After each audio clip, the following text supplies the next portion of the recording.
Hey guys, what's up? Welcome back to my channel, Convos with Kim, and I'm Kim, of course.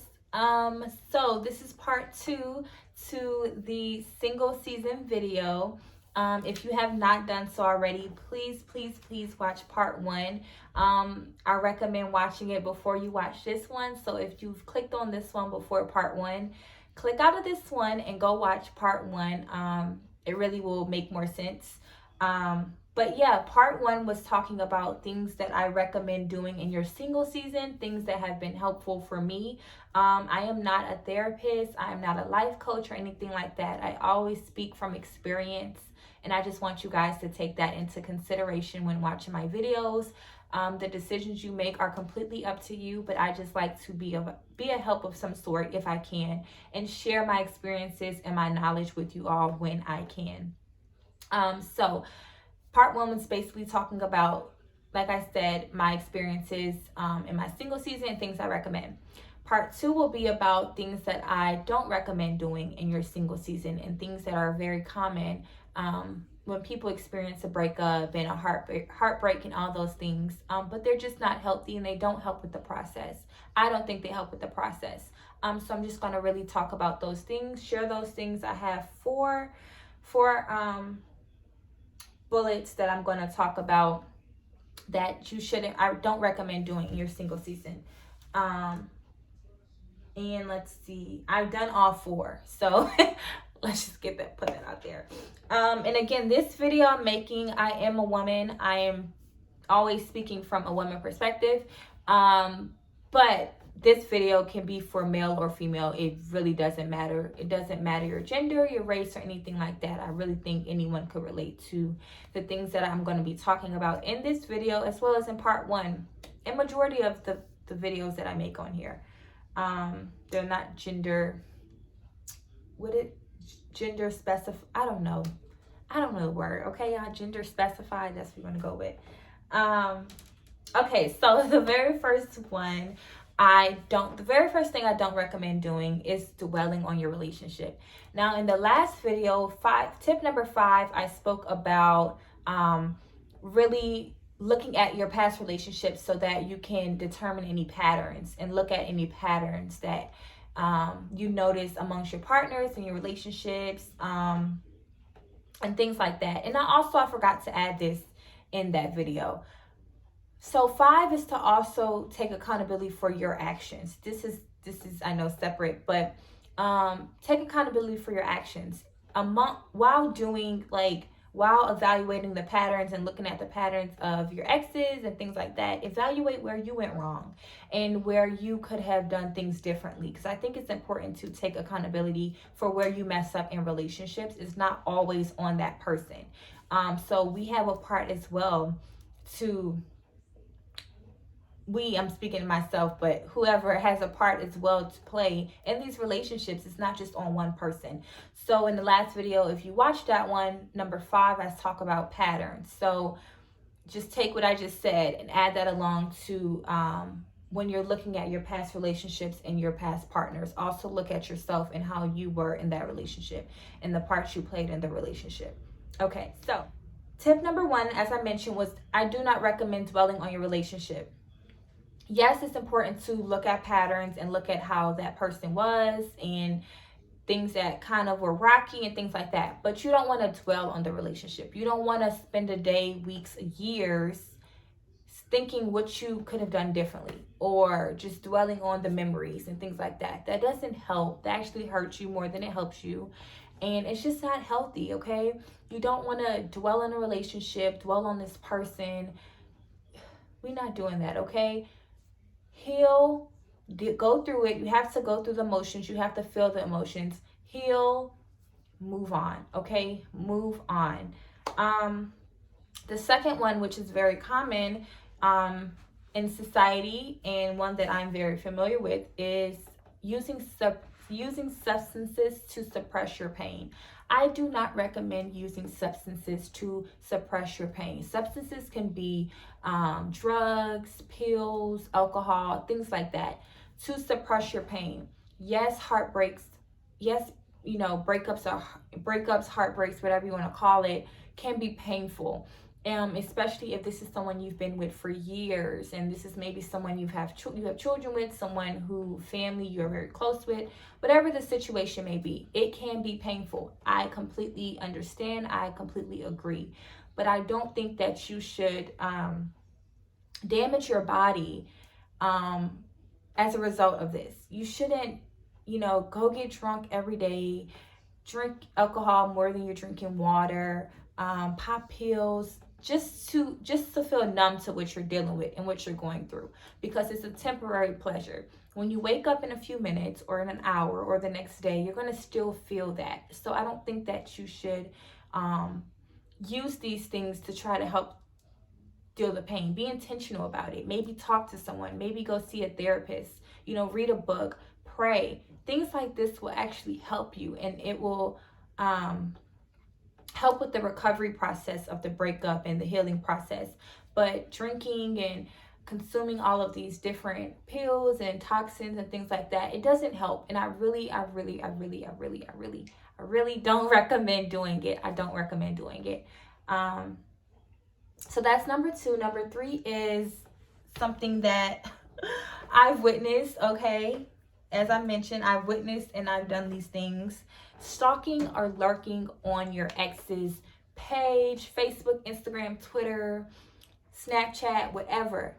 Do not lurk on their page. Do not stalk their page, their comments, their followings, their followers, because you will find something that you don't like sooner or later. Maybe the first few months you don't see anything, but you keep lurking, you keep stalking, you're going to find something. And if you're not at that place where you're healed, well, if you're healed, you probably wouldn't even be on their page to begin with. So if you're doing this, you're still in a process of healing, and you're still probably in a very vulnerable position. So I don't recommend that you lurk or stalk on your ex's page, because what is that helping? What is that helping you do? That's not helping anything. That's not helping the healing process, the recovery process. And more than likely, you have an attachment, or an attachment has been created with this person. So let's kill the stalking. Let's kill the lurking. And this was me talking to myself a while ago, because I did find myself lurking, looking at these things, looking at these people. And I'm like, why am I doing this? What am I gaining from this? It's not healthy. It's not helping me move on. I know this person is no good for me. I know this relationship was no good for me. What am I doing? I'm literally hurting myself. So just consider that, Lastly, I would say comparing yourself to their new partner, okay? Do not compare yourself to their new partner, okay? Oh, wait, I have 4 things. I just thought about something. LOL. This one is very important. Literally, thank you, Holy Spirit. I thought about this as I'm talking about this. Comparing yourself to their partner. Maybe they're taller, or they have longer hair, or their body is shaped differently, whatever it may be. Never compare yourself to that person. You don't know where this person is mentally now. You don't know what they're looking for. You don't know anything. And I don't think it's healthy to compare yourself to this person. You all didn't work out for whatever reason. Let it be. Move on. Because again, this goes back to stalking or lurking your ex. What is this doing for you? Comparing yourself to them. What do you get out of it? You're just going to basically condemn yourself, talk bad about yourself for someone you don't even know. And again, like I said, you don't know where your ex is mentally. They could have matured. They could have realized what they wanted. They could have realized what they don't want. And now this is the person they're attracted to. This is the person that they want to be with, So don't compare yourself. You are amazing. You are beautiful. And there is someone out there for you. There's someone out there for you. Okay? Remember that. Okay, so this is the last tip. This is number 5. Do not, okay? Do not. I see it all the time, every day on social media. Do not rush into another relationship. Do not spend your single season thinking about your next relationship. Don't do it. You need to consider everything that I said in part 1. Get to know yourself. Serve other people. Create a relationship with God. Find out what it is that He wants you to do in life. What path does He wants you to walk on?